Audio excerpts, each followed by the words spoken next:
Ok les gars, aujourd'hui ça va être une vraie vidéo. Ça va être encore une fois une vraie vidéo. J'espère que vous allez bien. Aujourd'hui, vous l'avez vu dans le titre, on va parler de deux hommes tristement célèbres.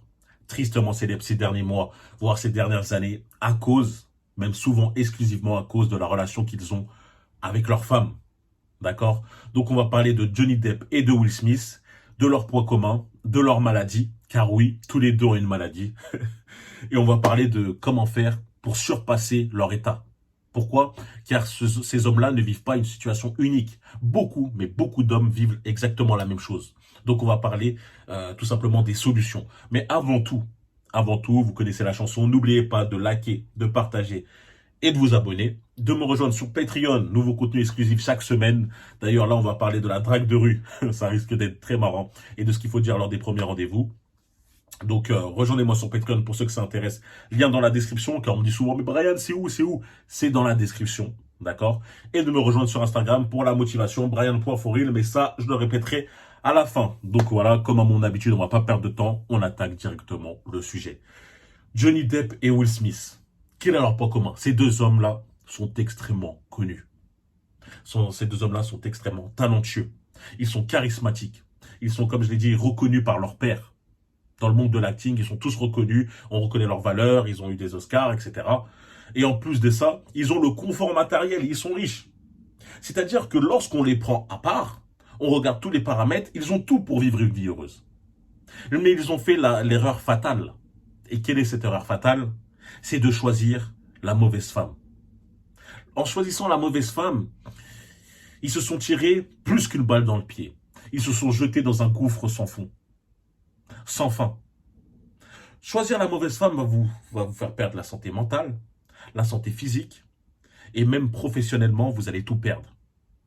Tout perdre. Et je vais m'expliquer plus en détail. On va commencer par le cas Will Smith. Pourquoi? Car j'ai déjà fait une vidéo sur lui. Will Smith avait déjà fait une folie en mettant une gifle à l'humoriste Chris Rock qui avait fait tout simplement une petite blague pas très méchante sur sa femme. Mais pourquoi il a agi comme ça? Car j'ai déjà expliqué ce que cet acte était injustifié. Mais je vais vous expliquer pourquoi il agit comme ça.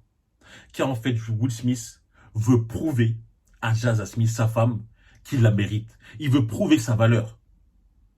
Il veut prouver qu'en fait, elle peut se reposer sur lui. En fait, il veut tout simplement devenir son héros. Mais ça n'arrivera absolument jamais. Et ça, c'est un point de genèse, c'est un commencement. Ce commencement, j'ai fait mes recherches, vient de très très loin. Jada Smith, avant de se mettre avec Will Smith, était avec Tupac. Tupac, vous le connaissez. Enfin, j'espère que vous le connaissez ou pas. Dans tous les cas, Tupac, c'est un rappeur de légende. Hein, même il est mort il y a très longtemps, mais jusqu'à de nos jours, on en parle encore. Certains le tapent entre numéro un, numéro 2. Bref, Tupac, c'est une personne qui a marqué son époque. D'accord? Avant, elle était avec lui. Mais peu de gens savent, c'est que Tupac, avant de faire du rap, il faisait de la comédie. Il était inscrit à des cours de théâtre. Et c'est justement là qu'il a rencontré la future femme de Will Smith, Jada. Et donc Jada s'est mis avec Tupac. Et Tupac est un homme extrêmement fort dans tous les domaines. Il est très fort dans l'acting. Il était même plus connu que Will Smith à cette époque-là. Et vous allez voir qu'en fait, ça a créé des tensions. Will Smith a toujours vu Tupac comme la bête noire, son rival. Tupac était accompli largement mieux dans tous les domaines que Will Smith essayait d'entreprendre. L'acting, Tupac avait énormément de films de privé avant qu'il meure. Dans le rap, Will Smith s'est lancé dans le rap, mais Tupac, vous le connaissez, est devenu une légende dedans. Donc en fait, c'était un rival que c'est Vegeta Goku. Hein, vous connaissez. Là j'abuse, mais je veux dire, il n'arrive pas à le surpasser. Toujours, il essaye, il ne peut pas. D'accord? Et au final, ça a créé une frustration énorme pour Will Smith. Car même lorsqu'il s'est mis avec Jada, il s'est dit, je veux surpasser Tupac, je veux qu'elle me voie encore plus grand que lui. Mais ça n'arrivera jamais. Ça n'arrivera jamais. Dites-vous qu'à cette heure-là, Tupac est mort il y a des années. À cette époque-là, cette année, Jada Smith écrit encore des lettres pour Tupac. Imaginez à quel point ça peut briser Will Smith mentalement. Sa fille, la fille de Will Smith, a écrit une lettre pour Tupac aussi. C'est complètement de la folie. C'est comme si il a écrit une lettre pour ton rival. La personne que tu détestes le plus. Même Will Smith avait confessé que ça l'avait soulagé de savoir que Tupac était mort. C'est pour vous dire à quel point c'est énorme. Et tout ça, c'est le point de genèse c'est le point de genèse du problème. Will Smith, à cause de cette relation qu'elle a eue, à cause de la relation que Jada Smith a eue avec Tupac, a voulu constamment prouver, se dire, attends, moi je peux être mieux que lui, je veux que tu m'admires autant que tu l'admirais lui. Et ça, on peut le retrouver dans la relation de plusieurs hommes de nos jours. Beaucoup d'hommes se mettent avec des femmes, et des femmes, des fois, qui considèrent tout simplement juste belles, car lorsqu'on le regarde de manière objectivement, de manière, je veux dire, objective, Will Smith est beaucoup plus accompli que Jada. Il est à des années-lumière d'elle. Pourtant, c'est lui qui essaye de prouver quelque chose. Et beaucoup d'hommes sont comme ça. Beaucoup d'hommes sont dans des situations où, entre guillemets, ils sont quand même un peu au-dessus de leur partenaire, mais ils veulent prouver quelque chose, alors qu'ils n'ont absolument rien à prouver. Restez vous-même. Lorsque vous faites ça, il n'y a que des problèmes qui vous attendent. Alors regardez, Will Smith a voulu prouver qu'il était aussi gangsta que Tupac, qu'il pouvait être aussi fou, etc. Il a giflé, ouais, parle pas de ma femme, etc. Résultat, perte de tous ses contrats, perte de tous ses sponsors. C'est une gifle qui lui a coûté 80 millions. Et pourquoi au final que sa femme, Jada Smith, dise moi je ne le supporte pas, enfin je ne suis pas d'accord avec cet acte qu'il a fait, il a surréagi, il n'aurait pas dû, réagir de cette façon. C'est-à-dire qu'elle ne l'a même pas soutenu. Vous vous rendez compte? Will Smith, la seule chose qui l'attend, c'est l'hôpital psychiatrique à la fin. Et on peut tous se dire légitimement pourquoi il n'arrive pas à la lâcher. C'est le fait de prouver. Tant qu'il n'arrivera pas à prouver, pour lui, c'est terminé. Et son entourage n'est pas assez red pill. Il agit comme un bêta pour lui dire concrètement les choses. Il est aveuglé. D'accord? Beaucoup d'hommes vivent ce genre de situation dans lesquelles ils essayent de prouver constamment à leur femme leur valeur. Constamment prouver à leur femme qu'ils la méritent. Mais ce n'est pas le cas. Ce n'est pas comme ça que ça fonctionne dans une relation. Une relation, c'est un échange. Ce n'est pas moi, j'essaye de te prouver que je te mérite et toi, tu attends, tu me regardes les pieds en éventail. Absolument pas.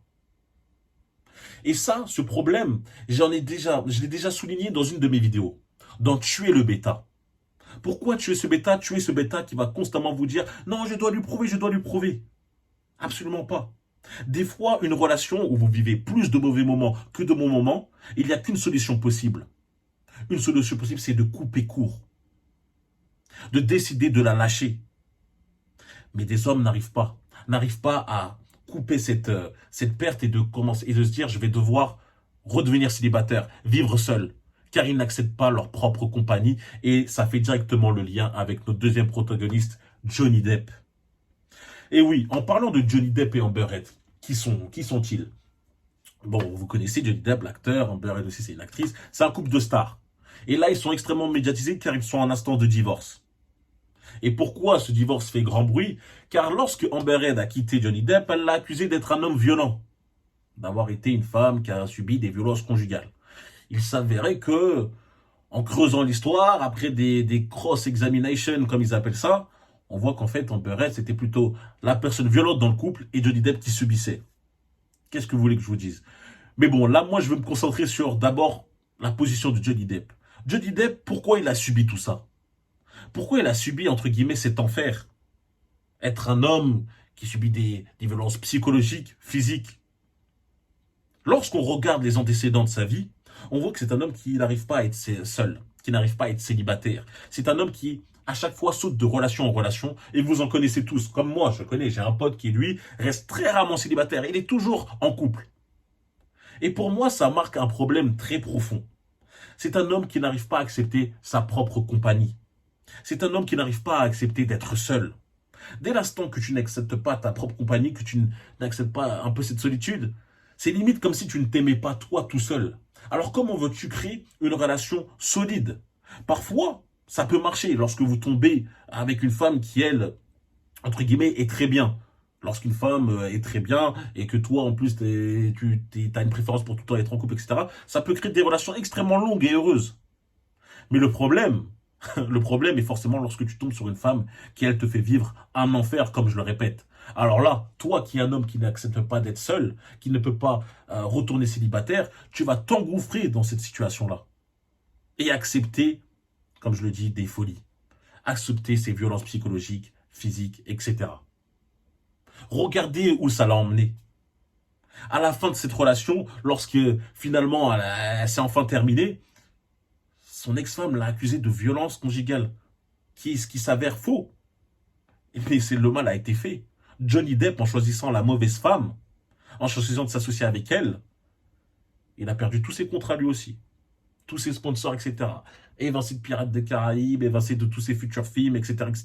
Il a même dit une phrase dans laquelle il a dit, on lui a posé la question, qu'est-ce que vous avez perdu après les allégations que Amber Heard a fait par rapport à vous? Il a dit, j'ai absolument tout perdu. C'était pas exactement cette phrase, mais il a dit, j'ai tout perdu.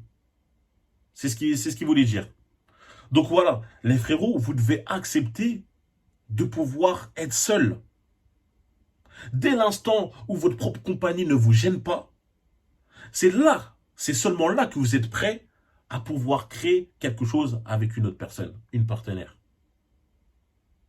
Le problème de Will Smith et de Johnny Depp, c'est qu'ils ont été atteints de la maladie des bêta fragiles, atteints de la maladie de Billy et Bob. Et qu'importe le fait d'être talentueux, qu'importe le fait d'être riche, qu'importe d'avoir la célébrité, etc., ne nous protège absolument pas de ça. Donc, à mon humble avis, là, c'est tout simplement un conseil que je donne. Acceptez votre solitude. N'essayez pas de prouver quelque chose à qui que ce soit. Prouvez quelque chose à une seule personne et c'est vous-même. D'accord ? Donc, voilà le message que je voulais faire passer à travers cette vidéo. N'oubliez pas de mettre un petit for real pour me dire que vous avez suivi la vidéo jusqu'à la fin et aussi pour le référencement obligatoirement.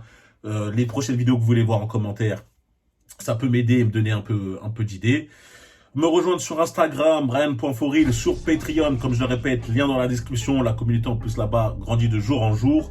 De vous abonner, de liker et de partager. Et on se retrouve très vite les gars. Allez, peace.